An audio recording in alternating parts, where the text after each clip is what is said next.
What's going on YouTube? My name is FG3000. I'm back in the place to be and welcome back to Crossing Void on this early morning down here in Austin, Texas. In today's video, we're going to be tackling this brand new gameplay mode called Void Expedition. Now, Void Expedition is available to be played once per day and then you can reset it twice. And I really do prefer that level of flexibility versus other hero collectors because like today is Friday. If I want to do all of my Void Expedition entries all today, I can do that versus other hero collectors like if you don't log in every single day and spin your entry keys, you just lose them. So when it comes to time management, when it comes to, managing burnout and playing this game like a side game or something like that, this game gives you a lot more flexibility because a lot of these gameplay modes reset on weekly timers as opposed to daily timers. So 2 points from FG. Let's jump into gameplay.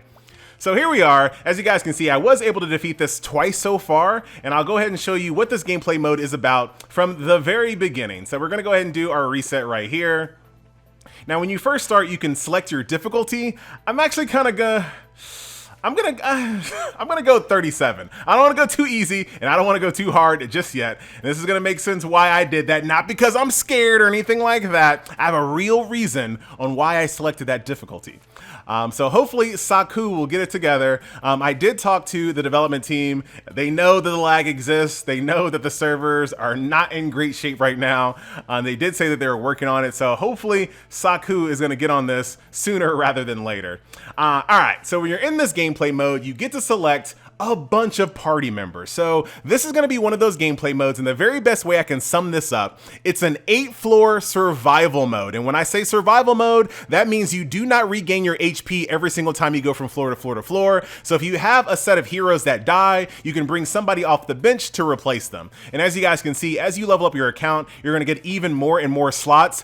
Now, I'm going to kind of speak for all of us because I feel like we're all kind of in the same boat right now. Most people playing this game do not have a really strong bench at the moment, or they don't really have a strong healer at the moment, depending on what your RNG looks like. So don't get down on yourself if you can't defeat this mode just yet. Maybe go for the entry level difficulty to see how your team kind of stacks up, because right now my bench don't even have equipment.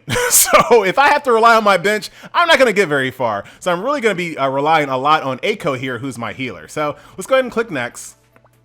Now, the next thing that you're going to do is select a group of buffs and debuffs, but they don't tell you that for some reason.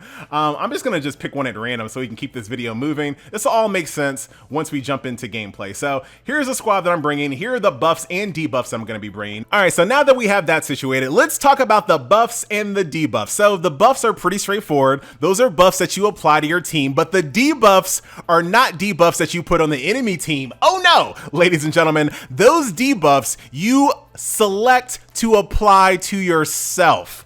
Now, I know the very next question after that has to be, FG, why on earth would I want to apply debuffs to my own team? So here is the beauty of this gameplay mode. There's a thing called difficulty points. And what you're trying to do, you want to max out your difficulty points within 8 floors in order to get the maximum amount of shop currency. And this shop currency is really good. You definitely want to get that. And the way that you'd maximize your difficulty points is by applying debuffs to your own team. So let's go ahead and do a live demonstration here. We're going to go ahead and get my little team set up here, and I'll show you what we're talking about.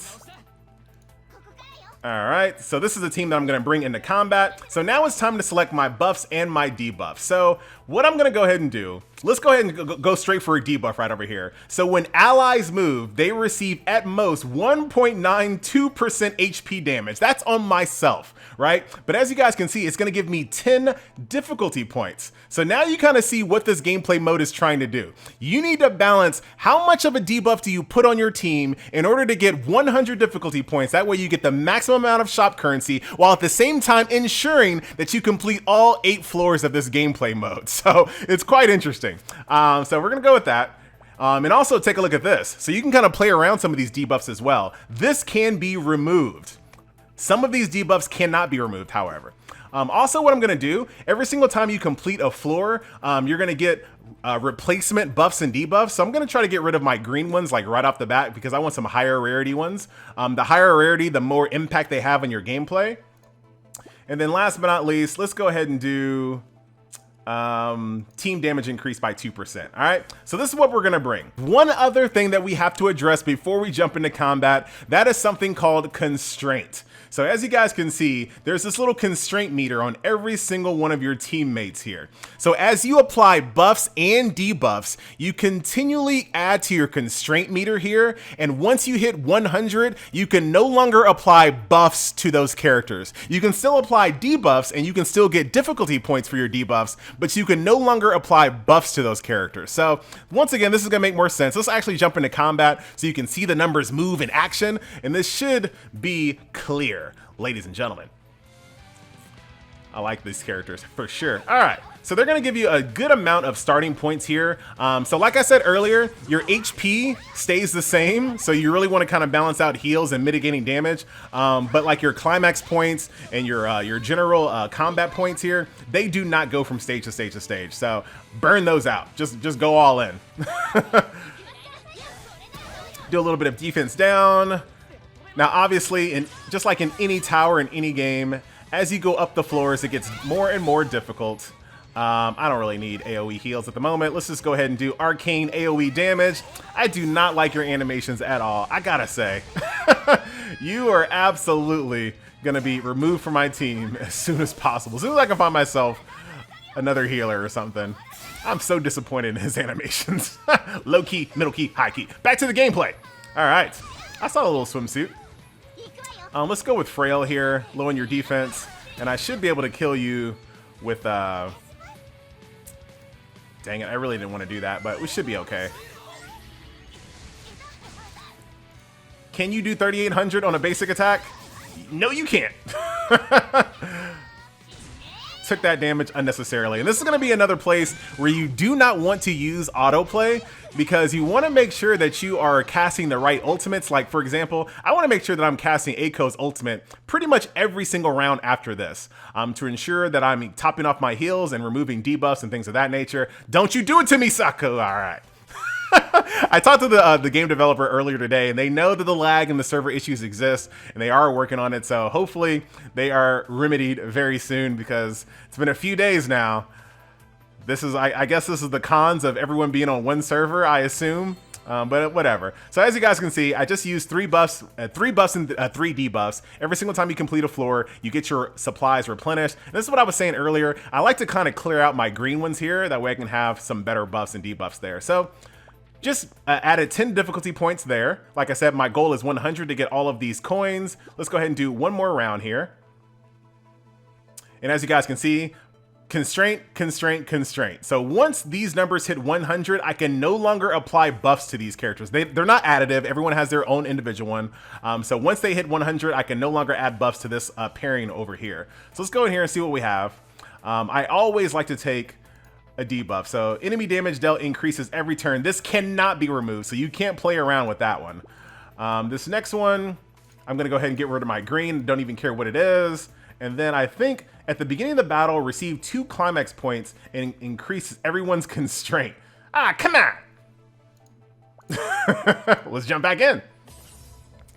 But that's the gameplay mode. So this gives you another opportunity to play manual. It makes you think a little bit, allows you to kind of use your roster in certain ways where it's like, you know what, I am going to go ahead and take this debuff, but I'm going to go ahead and remove it as soon as I'm into combat. Maybe you just heal through it. Maybe you just DPS through it. And if all else fails, and we're going to go AoE Frail. If all else fails, maybe you rely on your bench. Maybe you have a really good bench. Maybe I was wrong. Maybe you got a really stacked team and I don't. I don't know. Maybe you do. Alice is out. You might have a really good team right now. And like I said earlier, almost every single round from this point on, I'm going to be trying to cast my climax ability with Eiko as often as possible. But I don't want to go too ham. I think I can kill you with an AoE slice. Yes, we can. AoE bleeds. Love bleeds. One of my favorite RPG mechanics. Bleeds and lifesteal. Love both of those. She doesn't have both, but I'm just mentioning them. All right. And then, I don't really need nuke. I bet you I can kill you. Thank you. I guess we're just gonna go ahead and do AoE bleed on one guy. That's all good. Maybe we can pull it off, maybe not. 3,400. Oh, you'll die as soon as you take a turn now. Actually, I don't know if, yeah, you can't go below 1 HP. I was about to say that. And then whatever. That animation, so weak, man. So weak. Hey, hey, easy there. I need this video. So there you go. So that is Void Expedition. If we go back over here to the home screen, we have our buffs and debuffs replaced. I'm at 20 difficulty points. So all I gotta do is make sure I get 80 more difficulty points by the time I get to floor number 8. If you take a look at my current constraint right now, 60, 40, and 40. So I'm getting very close to 100 constraint. You can see how fast you can kind of hit those numbers. But like I said, you can still put debuffs on the characters, even if they have a maximum constraint, and still get difficulty points.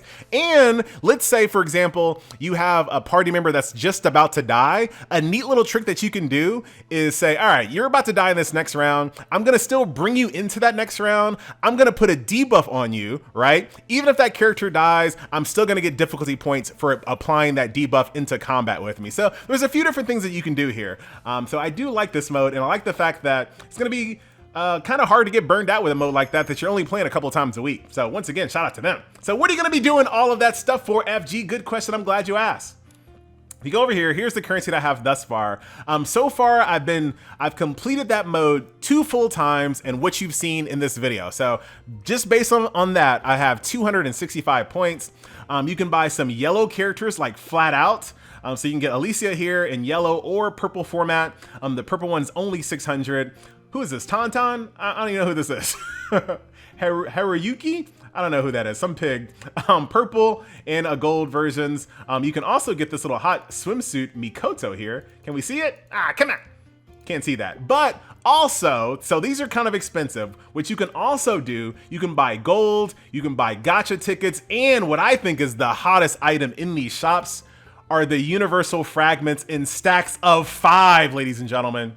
So if I just go ahead and purchase this out, 15 of those bad boys. That's really good. I am down for that. So that's what I'm gonna make sure that I always buy. And like I said, they're really cheap considering how little of Void Expedition I've already done so far. I was already able to buy out all 15 of these universal fragments. So I think that is a very, very nice touch. So that is Void Expedition. That is the shop. This is the gacha. This is some points here. Can I get myself, let's go over here. My probability right now for S is up to 15 or 4% at this point. So let's go ahead and do our free one for the day. Are you gonna do some pulls on the Alice Gacha, FG? Good question. Yes, I am. Thank you for the duplicate Asuna. I'll always take that. And then we're gonna just go ahead and burn these out. What are you doing, FG? I don't know. Gonna do all 15 of our tickets here.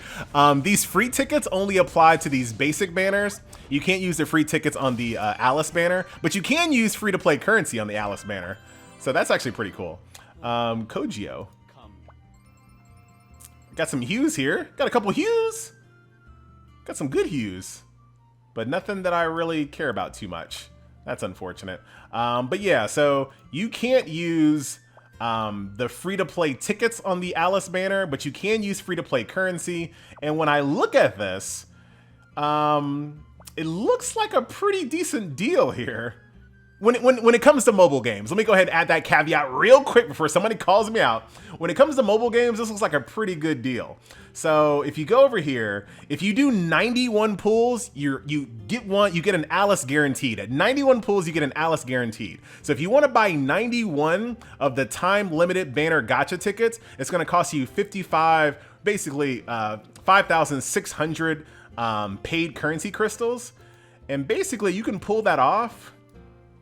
At least the first time around, you can pull it off with a $39 pack and a $5 pack. So $45 will get you a guaranteed Alice. Now, let's be clear, for a mobile game, $45 is a lot of money, but when it comes to mobile games, $45 is not a lot of money for a guaranteed limited character. So I appreciate them always, or I say always, I appreciate them thus far adding those guaranteeds at the very end.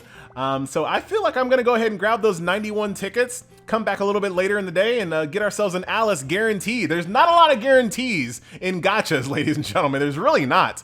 I think about pretty much all the hero. Like, I just played Last Claudia a couple of days ago and spent more than $45. Did not get the character that I was looking for. No guarantee, no pity. So I kind of appreciate that. So hopefully they keep that up. That's a pretty fair deal when it comes to, like I said, when it comes to mobile games as a whole. So that will do it. Ladies and gentlemen, boys and girls, once again, that was a look at Void Expedition. I will see you guys a little bit later on in the day. I gotta go hit the gym, and then we're gonna come back and hit this Alice banner and get a guarantee. We don't have to worry about it. We're guaranteed to get her, so very nice. I'm out. See you next time.